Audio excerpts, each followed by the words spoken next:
It's only a kick, a jump, a block. It's only a serve. It's only a tackle, a run. It's only for the fans. After all, it's only pressure. You got this. Adidas.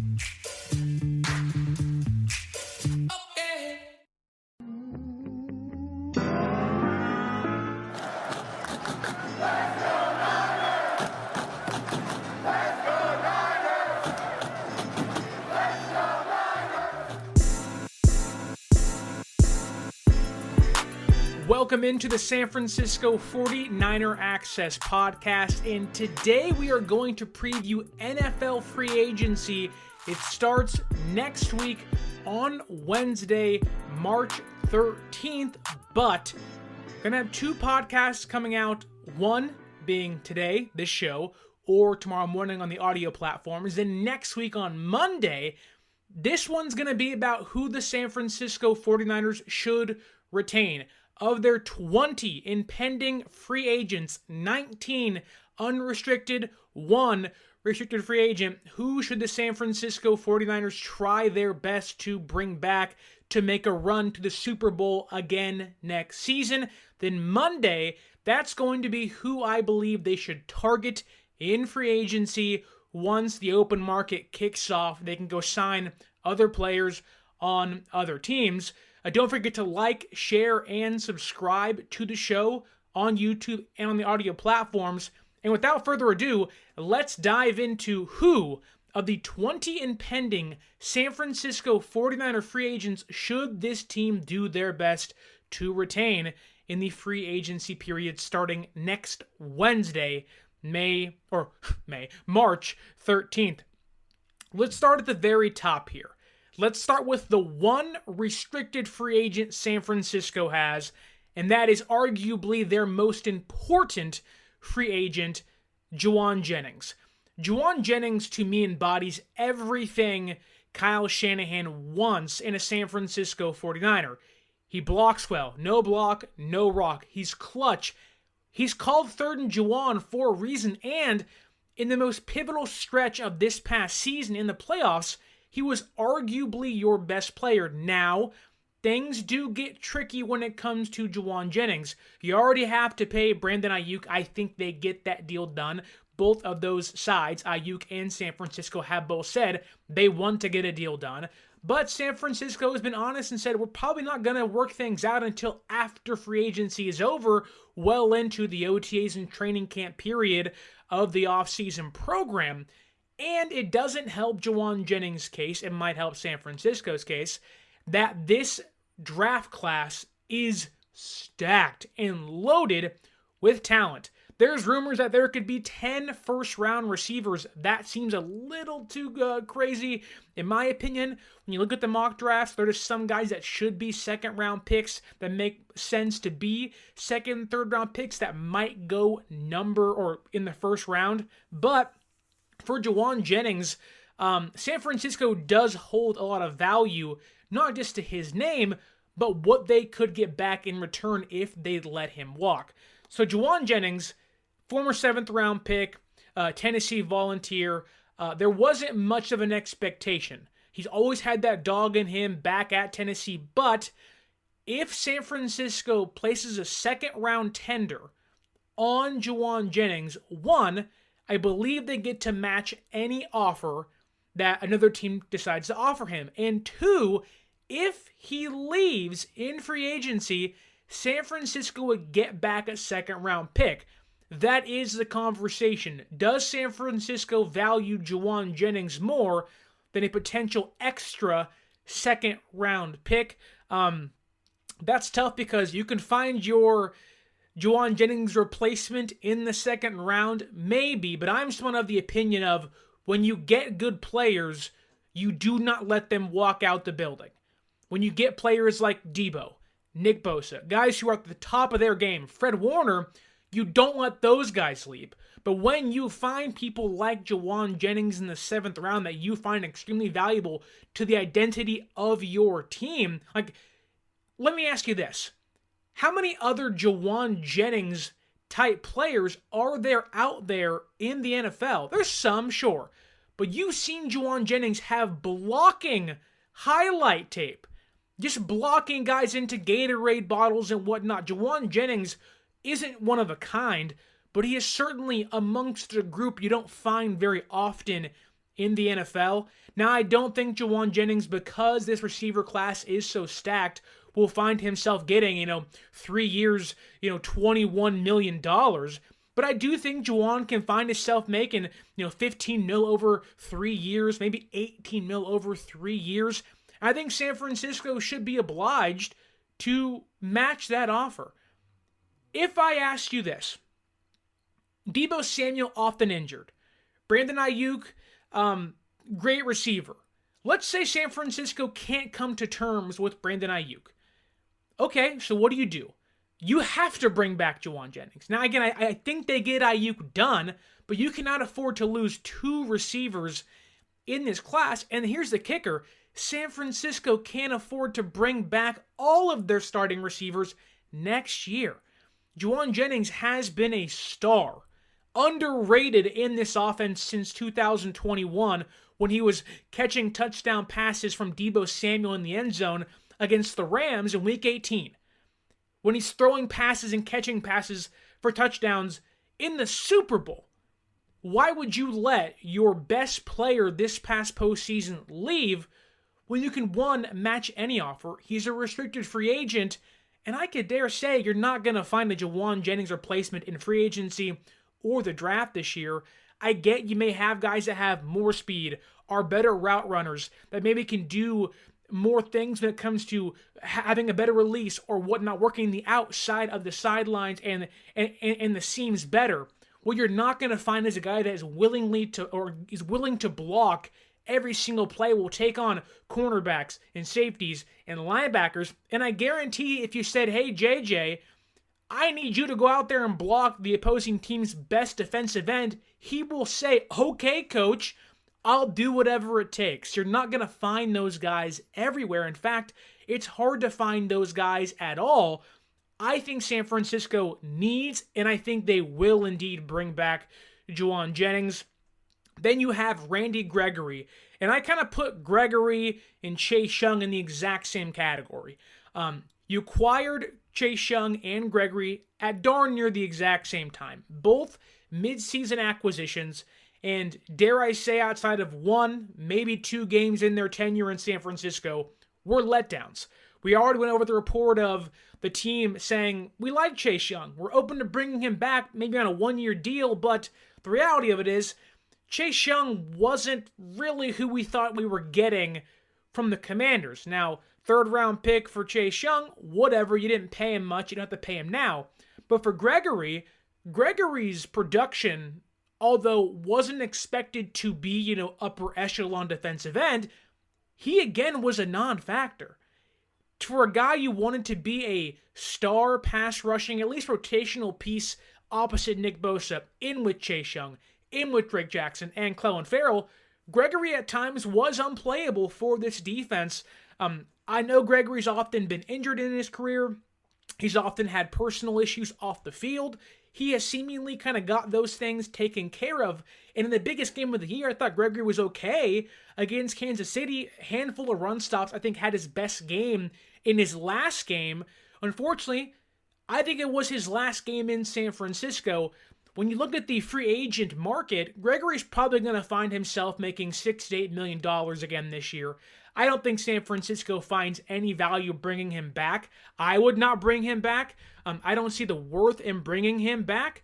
I do think there is maybe a potential future for Chase Young in San Francisco, but like we've talked before, other than 1 or 2 games, and I get Nick Bosa likes him, Chase Young was a disappointment. And if you are San Francisco, knowing, and we'll talk about this next week, knowing you can pay for a player like Danielle Hunter, knowing you can pay for a player like Huff or Greenard from the Jets in Houston, knowing there's other guys out there like Josh Uche from the Patriots, you are apt to lean those cheaper options, bringing in 2-3 of those guys and paying for someone like Gregory or Chase Young, where maybe the potential's there, but the production is not consistent enough opposite guys Nick Bosa, including playing with Armstead and Hargrave for the betterment of their tenure. There just wasn't enough there to entice me to bring back Gregory or Chase Young, especially at the price tag both those guys are probably going to want. But I do want to get to Kyle Young in the chat. I bring back Clelin Ferrell, yes. I mentioned Chase Young and Gregory being in that same category, guys who you thought were going to bring you production, and in some games did, but just weren't exactly, they didn't live up to who they were supposed to be. And there's Clelin Ferrell, who was there from the beginning of training camp and OTAs, a Raider castaway like Arden Key was, brought in, and was excellent, like Collie says again, against the run. Yes, Clelin Ferrell was this team's second best edge rusher, I think, all year long. Sure, the pass rushing wasn't amazing, but while he was healthy, you were seeing Clelin Ferrell get snaps over Drake Jackson, at times over Randy Gregory, and I think at the end of the year, had there been a mixture of Chase Young and Clelin Ferrell, with Gregory mixed in here or there, that would have been a lethal trio opposite Nick Bosa. But Ferrell felt like the most consistent edge rusher on this team, not named Nick Bosa. He has an injury. You're probably going to get him for cheaper. I think he liked the system, and I do think for Ferrell, had he not been injured or not gotten injured, he would see a payday equal to that of Randy Gregory this offseason. But because he got hurt, he likes the system, he likes Chris Kocurek, and you're getting back to what you have wanted to do pre-Steve Wilkes. You need to have a solid run defender on that defensive line, because last year, 26th ranked run defense, you do not let a run defending edge rusher like Clelin Ferrell out the building. I don't know what his asking price is going to be, and you cannot bring back everybody, but as of now, I'm letting Chase Young go, I'm letting Gregory go. We will find cheaper options elsewhere. I am not letting Clelin Ferrell leave that building, simply because this defense struggled to set the edge at the end of the year. Once Ferrell left and got injured, this defense struggled to set the edge against the Packers, against the Lions. And no, Ferrell's not going to fix that by himself, but he's going to certainly improve your run defense, forcing, whether it's quarterbacks, receivers on end arounds, or running backs back inside, flushing them into Armstead and Hargrave, and your linebackers, allowing your team to tackle and stuff outside runs. I would bring back Clelin Ferrell. Let's stay on the defensive line for a second, because they have a handful. This defensive line is going to be depleted heading into the draft and free agency. Let's go with Juaun Kinlaw next. Juaun Kinlaw did not miss a practice this year. From OTAs to training camp to minicamp to the preseason to the actual season, Juaun Kinlaw was the healthiest he has ever been, arguably in his entire career. At least since the NFL, Juaun Kinlaw had his best and most complete season, and it showed.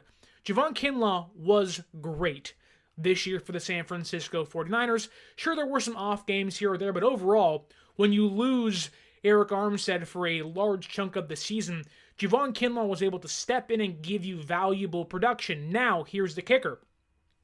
I have no problem retaining Juaun Kinlaw, depending on what he asks, but there is critical injury history behind him. His knees, you would like to think after one healthy season, okay, is that going to be who you are going forward? Are you going to be somewhat of an Iron Man for me going forward?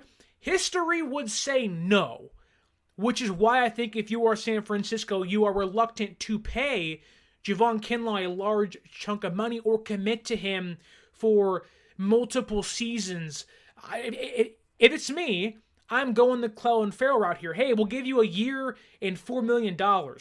We'll maybe give you 2 years if we're pushing it, and I'll give you 2 and I'll give you $7 or $6 million. I'm not going to commit big money to Juaun Kinlaw.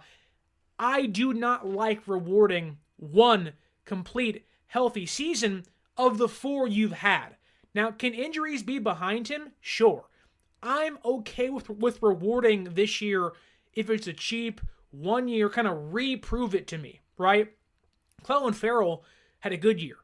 He needs to continue to prove he can be healthy and sustain that the way he played this past year for San Francisco. The same thing goes for Juaun Kinlaw, right? Kinlaw, number 13 overall pick, the talent's always been there. The body has never been right outside of 1 year. I would like to bring back Juaun knowing that this defensive line is going to be depleted, knowing you have two 31-year-old defensive tackles in Hargrave and Armstead, one of them missing a chunk of time the past 2 seasons. You want to have that starting caliber defensive tackle behind at least one of them. Juaun Kinlaw can be that when it comes to his upside. He's a solid enough run defender. He's gotten better in pass rush, but just really isn't there for this team. I do think if you are Juaun in San Francisco, he's comfortable here. It's a system he knows. And unless someone's going to pay up big money for Juaun Kinlaw, I doubt that happens unless they see, hey, former first-round pick, best year of his career, let's strike while the iron's hot. I have a hard time believing we're not going to see Juaun Kinlaw back in San Francisco unless like the Jets or the Texans want to bring him on like Saleh and Ryans may like him a lot. But I think Kinlaw makes a lot of sense to retain 1 year, continue to prove it option and deal for San Francisco. Then you have Sebastian Joseph Day. Hey, it's Kaylee Cuoco for Priceline. Ready to go to your happy place for a happy price? Well, why didn't you say so? Just download the Priceline app right now and save up to 60% on hotels. So whether it's Cousin Kevin's Kazoo Concert in Kansas City, go Kevin, or Becky's Bachelorette Bash in Bermuda, you never have to miss a trip ever again. So download the Priceline app today. Your savings are waiting. Go to your happy place for a happy price. Go to your happy price, Priceline. And again, another mid-season defensive line acquisition, week like 13 or 15, whenever it was for San Francisco, got released by the Chargers. Ironically, his former head coach and essentially defensive coordinator is now in San Francisco as an assistant in Brandon Staley. Could there be a connection there? Could he find more value in Sebastian Joseph Day, who really was a massive non-factor for San Francisco? Didn't see the field much, and when he did, there wasn't much to be impressed about, but maybe there is a commonality, if that's even a word, between him and Brandon Staley of like, hey, I like Sebastian Joseph Day. He can be a depth piece. He started for me in Los Angeles. He can be valuable behind players like Armstead and Javon Hargrave. As my camera goes out on the YouTube stream, I apologize for that. But let's continue here talking. Sebastian Joseph Day, to me, is someone you bring in to be your 4th, 5th, maybe even 6th defensive tackle behind Armstead and Hargrave. Like, if you ask me this, if we walked into next season with nearly the exact same group of Armstead, Hargrave, Kinlaw as your 3rd, and the next guy I want to talk about here, Kevin Givens as your 4th, I'm really comfortable with those 4 guys. And then you add in Kalia Davis and Sebastian Joseph Day with T.Y. McGill behind them as kind of a practice squad vet player. I am certainly okay with that defensive line group on the interior. That being said, Sebastian Joseph Day can't be brought in and be a non-factor. To me, I think Sebastian Joseph Day cost himself money coming to San Francisco. Yeah, he wanted to win and whatnot, but he did not win himself any fans. He won nobody over in that building. And I think if you are San Francisco, unlike Kinlaw, where if you're going to pay up, you actually are rewarding good play, Sebastian Joseph Day, you're kind of rewarding previous history of play, where for him, you have to ask yourself, he's an older player. He isn't super old, but he's an older player, older than Givens and Kinlaw. Is he worth paying $2, $3, $4 million to for 1 more year when you can find players like, again, T.Y. McGill, maybe you draft a guy here or there to replace him when he already wasn't really producing for you behind your starters? I can take it or leave it with Sebastian Joseph Day. I wouldn't be surprised if he goes somewhere else this offseason, but I do wonder if that connection to Brandon Staley keeps him in. So far, we've only technically retained 2 people, Clelin Ferrell and Juaun Jennings. We are, depending on the money, okay bringing back Juaun Kinlaw. We're not bringing back Chase Young. We're not bringing back Randy Gregory.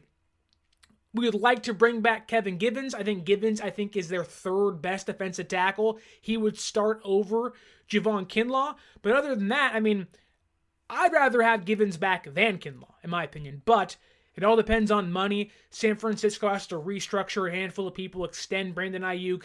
And again, it all depends on what they're going to offer and maybe match for Juaun Jennings. But of the few people we've already talked about, I'm not bringing back a lot of the defensive line pieces outside of Clelin Ferrell. He's the only bona fide guy I need to have back in the building, and maybe Kevin Givens in that group as well. But other than that, on the defensive line, that's really it for me. Then you have Juaun Jennings being the only offensive player thus far we've talked about I would bring back. Let's stick on defense, though, for a second, because San Francisco has a massive question to ask themselves. You are likely not going to have a 100% healthy Dre Greenlaw to begin the year.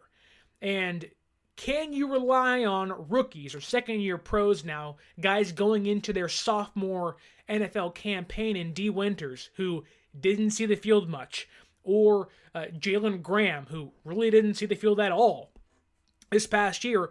Are you comfortable going into the year giving them an opportunity and maybe drafting a guy or signing someone else in free agency?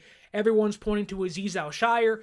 Maybe that's a piece. There's certainly Quan Alexander out there who was hurt this past year, but already knows this system and can offer valuable veteran, a veteran presence in that linebacker room opposite Fred Warner. But now you also have Oren Burks and Demetrius Flanagan Falls. I thought DFF, what happened with him last year was they re-signed him, they cut him, they brought him back on a cheaper deal, knowing that he's a valuable special team asset to them. Then you have Oren Burks, who Oren Burks was kind of a starter, certainly a bench linebacker, but saw the field a lot when San Francisco ran their 3 linebacker sets and did replace Dre Greenlaw when he got injured during the Super Bowl. For Oren Burks, I thought he was okay. I thought he was fine. I felt bad because he was excellent in tackling. The issue was he gave Travis Kelce anything he wanted in pass coverage. You are going to see a dip in pass coverage no matter who you have out there. If it's Oren Burks or Demetrius Flanagan Falls, I would like to bring at least one of those guys back. And by the way Flanagan Falls played on special teams and in the Super Bowl, I would opt to bring him back, probably a cheaper deal than Oren Burks would be wanting for or asking for. And if that's the case, and if San Francisco has to penny pinch here or there, I'd rather you go into next year with Fred Warner, Demetrius Flanagan Falls, D. Winters, Jalen Graham, and insert either a rookie that's kind of a 3rd or 4th round pick to start for you, or find a crafty veteran that can come in and start instantly. Maybe they view that veteran player as Oren Burks, having been here the past 2 years. But I think one thing with Oren Burks is he cannot guard a tight end. He cannot guard an opposing team's nickel, or 3rd receiver. Like, you're going to have to find do you trust Oren Burks being the second linebacker on the field when you run nickel? The reality of it is probably not. I would not trust Oren Burks to be my second linebacker. In spurts, sure. On a handful of plays in a game, fine. Not, chunks of a season. Now, if Dre Greenlaw's back and healthy, okay, maybe Oren Burks is just there to insulate the room and give you some depth. But if that's the case, I'd much rather have DFF in that building. He'll be super cheap. I highly doubt he asks for more than $3 million. I think you get him as a special teams guy, you retain him, and you don't crush yourself in regards to the salary cap having to extend or maneuver more money to bring back someone like Oren Burks, right? You can find a cheaper option already on your free agency pool named Demetrius Flanagan Falls, who may offer you more versatility at a cheaper price than Oren Burks special teams. And I do think did at least show me something in the Super Bowl against the Kansas City Chiefs to say, okay, maybe there's more to warrant me bringing him back for another year. Let's go to the secondary now, because there isn't many free agents here, right? Mooney Ward's under contract. Lenore's under contract, Ambry Thomas under contract, and then you have Womack and Luter behind them. You have 5 cornerbacks under contract. Now, I would extend Mooney Ward. I would maybe make a new deal for Lenore. Probably not going to happen until next year, mind you, but you extend Mooney Ward, get rid of his void years, and you can bring some other guys in to round out that secondary. But San Francisco does indeed have 2 safeties, or maybe a nickelback in Logan Ryan's case, that are going to hit free agency. And this is kind of an easy decision for me. Logan Ryan's a free agent, veteran piece who played pretty well against Travis Kelce in that first half, 1 catch for 1 yard in the Super Bowl, but a bigger body guy who I think you only look to bring back if you have exhausted every option for a veteran safety behind Jair Brown and Hufanga. But we've seen like 9 starting safeties get cut in the past day or so. Quandre Diggs, Jordan Poyer, Jamal Adams, Micah Hyde. There's a handful of veteran starting caliber safeties on the market already. And I'm sure plenty more will be out there once the free agency period starts. And that's only the top guys I've named. And there's plenty other guys out there. I'm not bringing back Logan Ryan unless it's like a 1-year, $1 million deal. You can be a training camp invite. You're not going to make a lot of money. You can go on those Disneyland cruises once you get cut again by this team. Then there is Tashaun Gipson, where if Gipson wants to play again on a 1-year deal, run things back, maybe you can get your ring and bring back a championship with 1 more year. Let's run everything all the way back. Cool, fine, great. I will bring back Gip. He has been spectacular next to Hufanga. And in the likely absence of Hufanga, it pays to have a veteran player across from Jair Brown. Now, again, we'll get into more of who I think they should target in free agency next week, but if San Francisco wants a cheaper veteran option and Gipson wants to return, yes, bring him back. He knows the system. He has a lot of chemistry with these safeties, and Hufanga and Brown want to learn. If you want them to learn from somebody, it is Tashaun Gipson Sr. He ain't the fastest guy, ain't the biggest guy, but he likes to tackle. He's good in coverage and is a smart, intelligent veteran safety where, again, if you're not going to have Hufanga, and you're going to have Jair Brown, a recovering Hufanga, and a George Odom, if Gipson wants to return, yes, 1,000 times yes, bring him back. But if he's not going to want to return, you can point to guys like Quandre Diggs, Lonnie Johnson, Tracy Walker, veteran options that are going to be a little cheaper than the top dogs like Micah Hyde or even Jordan Poyer from the Buffalo Bills, who was recently cut. I do think there is a connection with Quandre Diggs and Nick Sorensen. If you look at Quandre Diggs' Twitter, which doesn't mean much, but he did congratulate Nick Sorensen saying, "That's my guy." I don't know exactly what Diggs will want in free agency, but I do think he certainly is at least going to be in a conversation for a start until Hufanga gets healthy, and once he gets healthy, we will assess that safety room. If San Francisco wants to play a 3-safety set, Quandre Diggs makes a ton of sense to have in the building. And if you want to have a guy in training camp, in OTAs, someone else for the younger safeties in that room, Taylor Hawkins, Jair Brown, Hufanga, to pick their mind, Quandre Diggs makes a ton of sense. He knows the system. He has connections here. There's going to be very little learning curve to how this defense runs, already having played in it for a handful of years in Seattle. But again, if you can bring back Gipson, bring him back. If not, there are a ton of veteran free agent safeties out there you can probably find to an eerily similar contract value that Gipson might want in return. And Logan Ryan, buddy, I like you. You were nice down the stretch for us in spurts, but ultimately you were a late season pickup that is likely going to find himself either retiring or in the exact same position he was this past year. I don't think I'm missing anybody on defense. So let's go to the offense, and let's start at the quarterback position. San Francisco already has their starting franchise quarterback locked up. It's Brock Purdy. That's the guy, the cheapest, best value deal in the entire NFL. We all know the story about Brock Purdy, went to an NFC championship and a Super Bowl. But what has San Francisco decided to do behind him?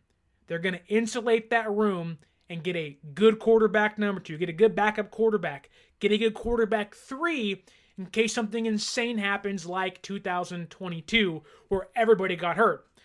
This past year, their backup quarterback was Sam Darnold. Darnold beat out Trey Lance, and Brandon Allen also beat out Trey Lance. But San Francisco has both of those players now as or impending free agents. So you now only have one quarterback on your roster locked up for this upcoming season. If you are San Francisco, if you listen to what Diana Rossini said of The Athletic, I believe on the Athletic Football Podcast, she mentioned that with the salary cap rising, NFL teams are not changing their draft motto, like what they're going to do in the draft, their draft plans or their free agency plans. But she did say that other teams are going to look at the backup quarterback position and prioritize bringing in somebody to back up either their star or insulate their room, as San Francisco did the past couple of seasons. We've already seen Trubisky get cut and then signed by Buffalo once again. And I'm going to assume with a lot of backup quarterbacks on the open market, we are going to see teams say, hey, after a year where it seemed like half the NFL's starting quarterbacks got hurt, we have to find a solid backup quarterback to aid us in a playoff hunt.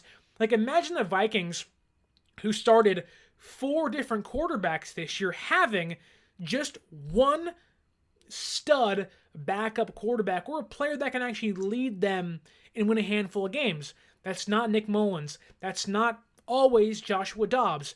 It certainly isn't Jaron Hall, right? The Bengals had Brandon Allen. They had Browning this past year, right? They had Badgett in Chicago that won them some games.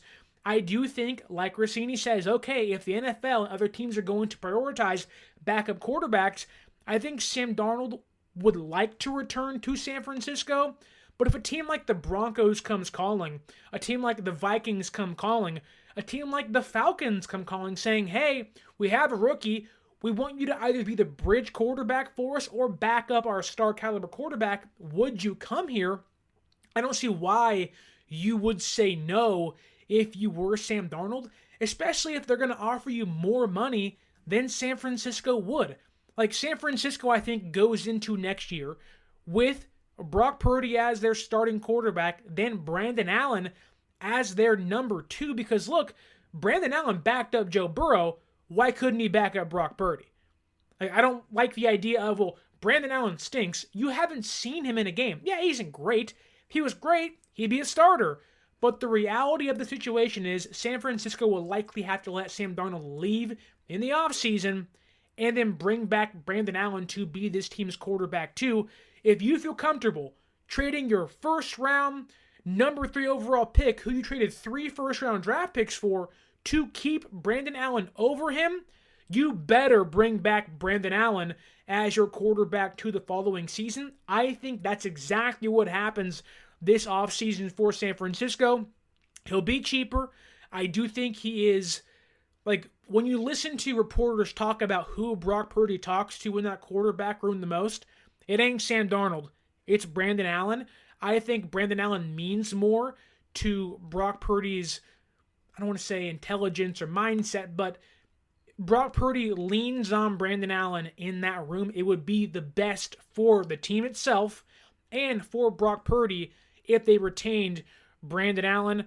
San Francisco has no free agent running backs, so let's move on to tight ends.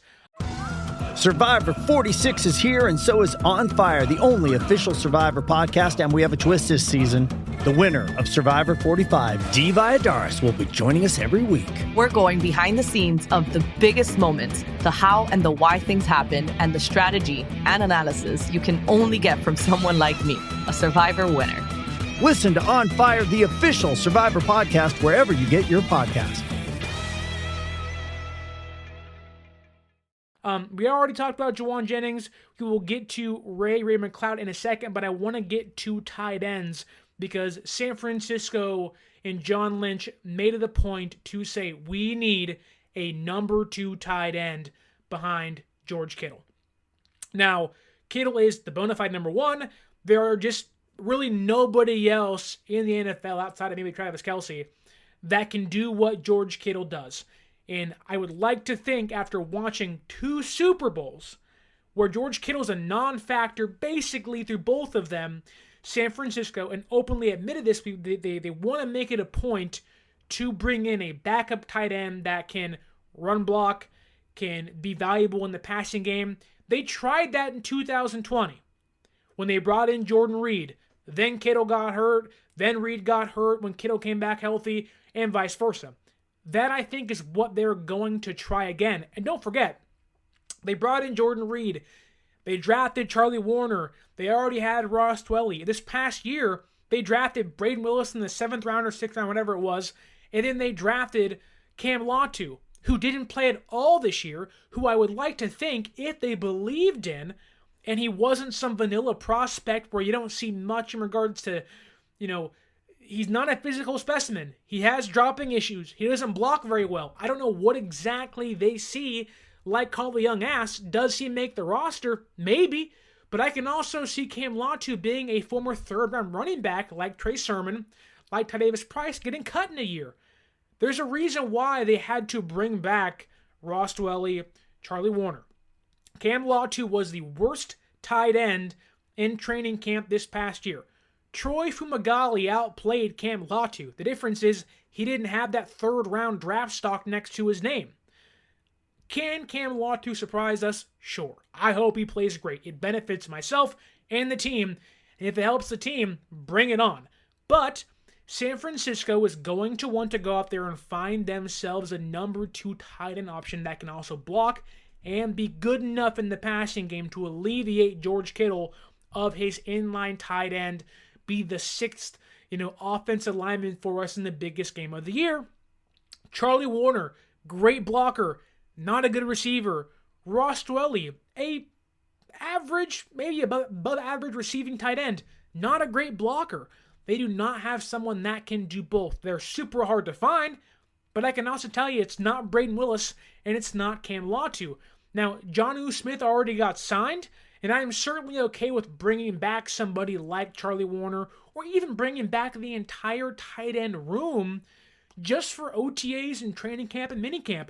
Willis will be back. Latu will be back. There's comfortability with Warner and Dwelley, but I would like to think San Francisco is going to value a tight end as a number 2 that has the ability to block and be a receiver, whereas now they have a bunch of guys that can do one thing well. They can block well, but they can't receive well. They can receive well, but they can't block well. They have to find the guy behind Kittle that can do both simultaneously, and it's not anybody on the current roster. But on cheap deals, I would bring all these guys back. That being said, I do think Charlie Warner finds himself elsewhere this offseason. I do think teams value a blocking tight end. I do think a team like the Ravens makes a ton of sense for Charlie Warner. I get the Mark Andrews and Isaiah Likely. Mark Andrews is always hurt. If you want to go to a team like the Jets or Houston, who has a Dalton Schultz high-paid money, you bring in Charlie Warner to block for C.J. Stroud in DeMeco Ryans and Bobby Slowick's offense. It makes a ton of sense. I think Charlie Warner actually gets paid a little bit this offseason and prices himself out of San Francisco's market. And I do think they bring back Ross Dwelley because him and Kittle are close and he knows the system very well. If you can't find that tight end number 2 either in the draft or in free agency, you want to at least have one guy that knows this system. And outside of Braden Willis, who didn't play much last year, and an injured Cam Latu, that is Ross Dwelley. You want to bring back Warner, but I do think Warner prices himself out, and you find yourself sitting there saying, hey, Ross Dwelley, come on down. Come on back to San Francisco. Let's go to the offensive line for a second, because I do want to leave Chris Conley and McLeod for last. we need to talk about the offensive line because San Francisco finds themselves in a position where from center to the left, they're good.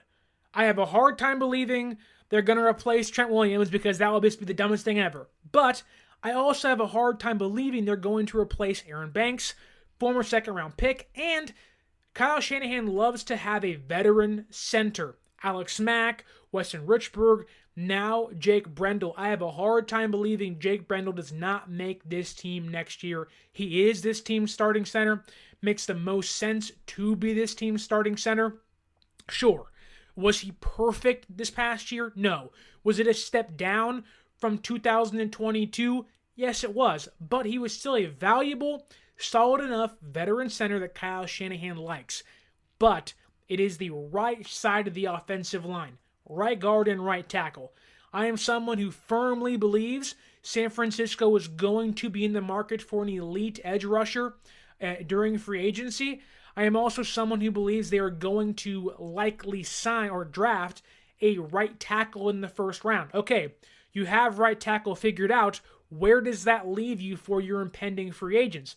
You have Ben Barch, a guy you got off the Jacksonville Jaguars practice squad, didn't play much, but I think could be a camp body. If he wants to come back, great. If you don't want to come back, whatever, sayonara, see ya. Then you have Matt Pryor. If you find yourself a right tackle in the draft that you think, hey, that's my starter, and you move either Colton McKivitz to your swing tackle or your backup right guard position, Matt Pryor, who was atrocious this past year for San Francisco in preseason, in training camp, being beat left and right, see ya. Sayonara, I can find somebody else in that building. He was a bona fide inactive almost every single week. Goodbye. Don't need you. See you later. But that brings us to the biggest name on their offensive line free agency list of John Feliciano. I know John Feliciano was calling out people during the post-Super Bowl hangover. Literally for him, a hangover, as he said. They have seemingly put that behind them, and the team has said they want to bring back John Feliciano. I'm cool with that. He's a great run blocker. He's a good enough pass blocker. Had he been on the field on that last kind of goal line stand or red zone trip for San Francisco, maybe he makes that block and they win that game. Who knows? We'll never know. But I do think it's worth paying John Feliciano some money. I also think for San Francisco, you find yourself, if you can draft the right tackle, if you can bring back Feliciano, which is what I would do. Like, everyone's saying, go pay for a right guard, Robert Hunt or Amen Wu from the Patriots, and just beef up your offensive line. What San Francisco has to pay and who they have to pay. Ayuk, probably Juaun Jennings. If you're going to want to beef up your defensive line, I do think it makes the most sense when it comes to value and financially to draft your right tackle and bring back John Feliciano and kind of run this thing back via the offensive line, and then add yourself some depth behind making McKivitz that swing tackle again, making Burford your kind of backup guard on both ends. You get a healthy Nick Zakelj back in that group. Maybe you bring back a Ben Barch or you draft somebody else. There are plenty of ways to beef up your trenches while having a very similar team to next year. It's just maneuvering pieces around to say, hey, the potential's better. The depth also gets better once you bring in drafting a right tackle, bring back Feliciano. You strengthen your team by only making one change. I think that makes the most sense for the Niners. Now we can get to receivers. We already talked about bringing back Juaun Jennings. That makes sense. He is, to me, their most important impending free agent because Brandon Ayuk is not a free agent this year. Then you have people like Chris Conley and Ray McLeod. Now, Chris Conley had his best game of the season in the Super Bowl. Handful of amazing tackles, had a big catch on third down for the offense. Chris Conley's a guy you can find during training camp, during OTAs, a vet guy. He's essentially Willie Snead IV again. A guy who you likely know is going to be available. Not going to get a big contract. If he's there, he's there. If he's not, he's not. I like Chris Conley. He adds value to your room. He's a veteran. He's savvy. He's been there. He's done that. He's played in big games. But he also is someone who likely is your 5th, 6th, 7th receiver on your team and is a veteran practice squad stash, which then he is activated for game day once the season hits the big-time moments like playoffs or late in the season. So take it or leave it. You can bring him back. You cannot. Doesn't matter to me. If he's back, great. If he's not, whatever. I think one of the bigger ones, and this kind of ties into Oren Burks, Demetrius Flanagan-Falls, George Odom, who isn't a free agent, and then you have yourself Ray McLeod. Ray McLeod, to me, is someone that I would not bring back. I would not bring back Ray McLeod. It's funny because with McLeod, and I apologize for the audio stream, Wi-Fi is going crazy right now, so excuse me. There'll be an audio version of the show on YouTube as well as the video version if it is glitching out for you. But, as it goes out, of course. Anyways, I think Ray McLeod is somebody that you do not need to bring back. I think he is someone who you can get angry for what happened in the Super Bowl with the muffed punt. It's one time. He's a valuable piece to the offense. He's someone who you look at and say, wow, like you would like to bring him back simply because what he does for you as a punt returner and as a special teams player is super valuable. San Francisco has been wanting and needing a kick returner and punt returner for a long time. I mean, they put guys like Kyle Williams and Allen Rossum, Trenton Holiday's been back there, Richie James Jr. They just can't seem to figure out who the guy is going to be, and McLeod has stabilized that position. But I do think San Francisco needs to find themselves a more lethal returner. Now, I'm not asking for, 5 touchdowns a year, but I am asking for, can you just do me a job of giving me, 22 yards of kick return? Can you give me 11 yards on punt returns? And I do think San Francisco can actually save themselves some money by not bringing back McLeod. I think he, hasn't priced himself out of the market for San Francisco. He has actually, what he's done for himself has made himself probably a receiver 3 or 4 on a bad team. And I do think somebody else might pay up for him.